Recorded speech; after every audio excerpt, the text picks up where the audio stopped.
So let me introduce to you a very dynamic speaker. Her name is Lily Tang-Williams. She has lived this from the point in time that she was a child. She was a law school assistant professor in Fudan University in China. She has become, in the United States, an entrepreneur and an educator. She's currently co-chair of the New Hampshire Asian African American Coalition. She's chair of the Republican Town Committee in Weir, and she was recently elected supervisor of the checklist. Her parents and herself grew up really in challenging times in China just before the Cultural Revolution.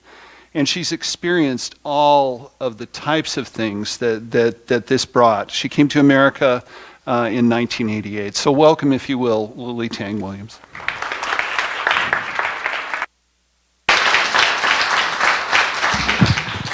Can I take this down? I'm too short. I refuse to stand behind there. All you say is my head. So I'm only 5'1". So my name is Lily Tang-Williams. I was born and grew up in Chengdu, which is capital city of Sichuan province of PRC. And so 2 years after I was born, then Mao started the great proletarian cultural revolution.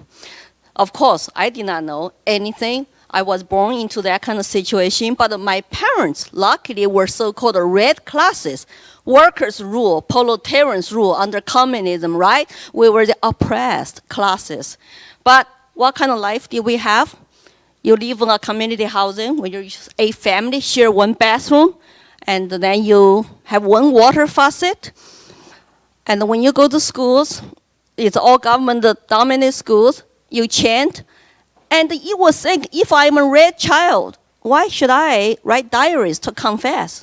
And to still say, I'm sorry to my mom, I thought about something not politically correct. And they encourage you to write diaries. Doesn't matter if you're a black class child or red class child. So it doesn't matter if you're oppressor class or if you're oppressed class. And you're supposed to turn on each other and apologize and confess and to spy for the state. We were so brainwashed as a child in school, from 7 years old all the way until Mao died, I was 12. Basically, we become little state agents, spies, and they want you to hate. They want you only to be loyal to your leader and to the regime. They put their hate into your head. Rightist, capitalist, landowners, intellectual dissidents, they all are enemy of the people. And we supposed to be the people, but we were starving anyway. But we're supposed to hate them because they put their hate into our head. I was so brainwashed, I could say, turn my mouth smiling at me from the crowd. Good child, doing the right thing. Then you cook Chinese food with some, big wok under the fire, wok down there has big fire, and they start smiling at me and keep praising to me. He basically used cultural revolution to purge his political enemies. He became like a god. And we were a whole bunch of so-called red guards, young pioneers, useful idiots, Lenin called, worship him like a god. 20 million people died during 10 years cultural revolution. Red guards, my uncle, aunt's generation, listen to him, worship him, top down statues, burning statues, destroy cultural relics, and throw rocks at the black classes. And hold a face like this. Say what we want you to say. Does that sound familiar to you? Does that even look familiar to you? Last Saturday, Labor's Day, for International Workers' Day, Austin, Texas. I was terrified to see Austin, Texas, Antifa march down to Austin, Texas, Capitol, downtown. What were they holding? Mao, Karl Marx, Lenin, Stalin's big posters, and the communist flag, and black mask. I even don't see their faces, look young. And I show a picture of us back then during the Cultural Revolution, marching in the street. We were holding same signs, communist leaders' signs. And also some other similarities. Struggle sessions, like Dan said, okay? If the things get worse, all white people have to go to struggle sessions with your children to say, to apologize for who you are. You were born white, your skin is white, and you got to apologize for your ancestors' sins. Who knows if your ancestors owned slaves or not, but you got to apologize. Just like the Chinese, who were capitalists, landowners, writers, intellectual dissidents, you got to apologize because your grandparents owned piece of land, exploited workers, and you're supposed to come out, apologize, or if you don't do it right away, we're going to throw rocks at you, send you to re-education camps. Some people committed suicide, they could not handle it. Hostile environment daily. And some of them get tortured to death. Some Red Guards, 15, 16 years old, were turned on their family members and saw their own mother get tortured to death in front of their eyes because they thought they were doing the right thing for Chairman Mao. They live with their guilt all their life. My own grandmother went through struggle sessions because her dead husband, my real grandfather, was an outlaw leader in Sichuan mountains. And he already married a red class worker. But she had to be criticized, apologized for her dead husband, who was supposed to be black class. She said, thank God I'm married to a red class. So I was okay after 1 year's, struggle sessions. And they were poking her from the back and threw rocks at her. So my child memory, 10 years Cultural Revolution. Then when Mao died, I started to question. Hey, finally I had some brain left. I started to question why I'm saying long live Chairman Mao, 10,000 years, another 10,000 years. Then boom, he died. Was he human or God? It's supposed to be immortal, right? It's like 1 million years life. So I started questioning who lied to us. So university reinstated. Remember, Mao shut down schools so the students can do struggles full time, riots full time, looting full time. Sounds familiar?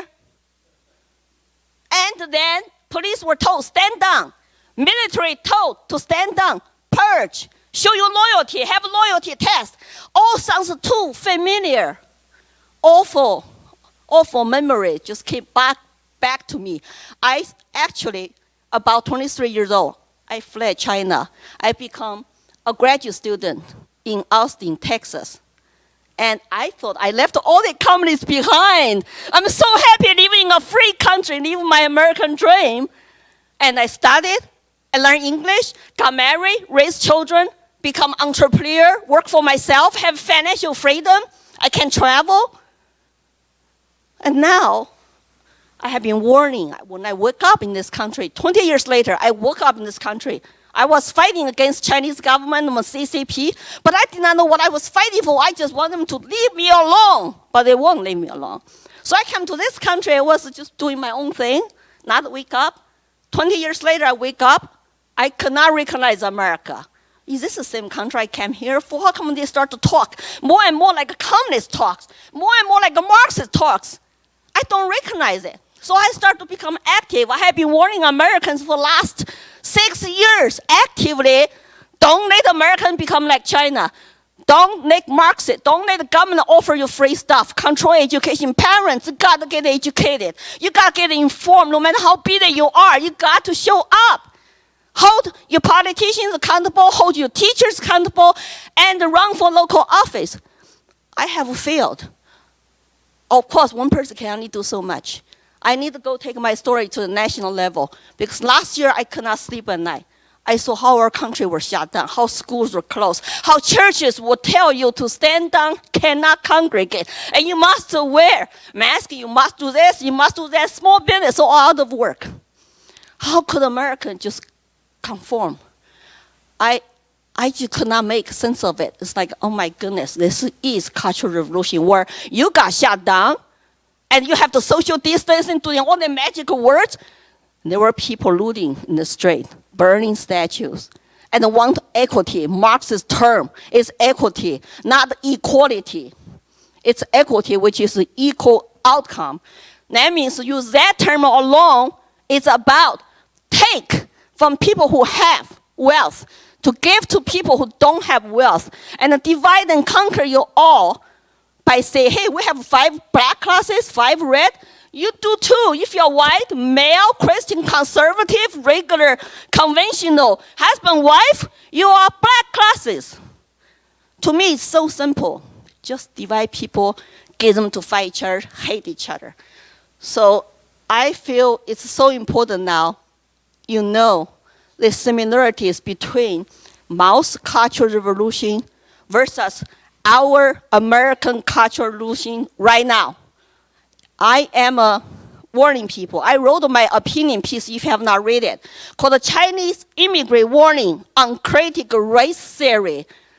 I hear red guards are saying, I see shadow of that cultural revolution happening here. People got to wake up, include Democrats, liberals, teachers. I know some are afraid losing jobs, some are afraid to get canceled, and some are afraid all kind of stuff. But it doesn't matter. If you don't speak up now, they will come after all of us. Trust me, you are not 1% of the political ruling class. You are not Chairman Mao or his cronies who want to be emperors. We all have to bond together to win our teachers, Democrats. We cannot demonize Democrats because they're not informed. They're only radical left are very loud or assertive. Lots of moderate Democrats are afraid to, like us, to speak up. We need to win them over. We need to bond together. We all are Americans. Our race, our gender, our skin do not matter. We are human beings. We need dignity and respect, and we have to dismantle that. So for all you white people out there, you don't need to apologize for who you are. You don't need to apologize for your race, for your color, and for your religion, for anything. I feel extremely welcome here. Those people out there, they don't know what real oppression is. I don't feel oppressed at all.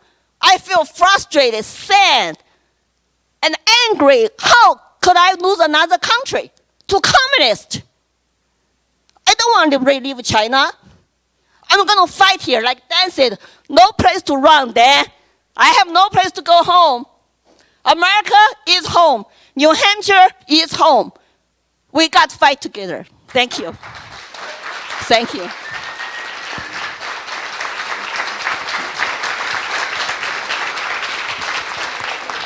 Thank you, thank you.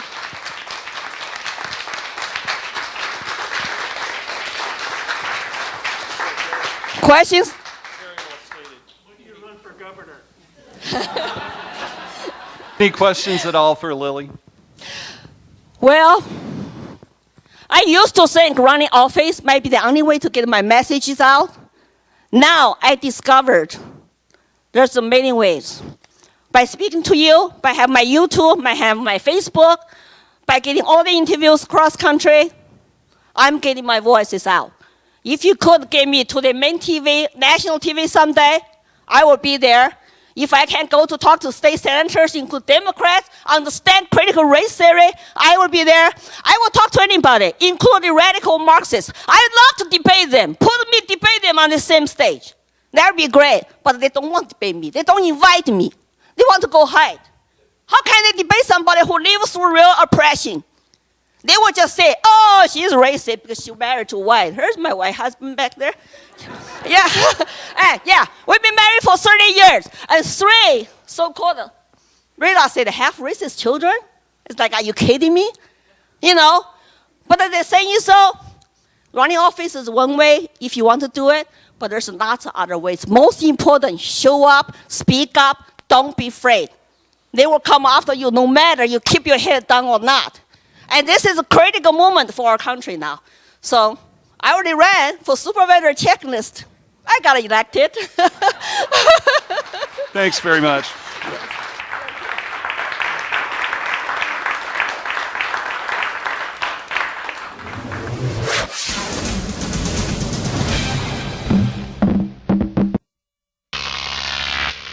Crop TV.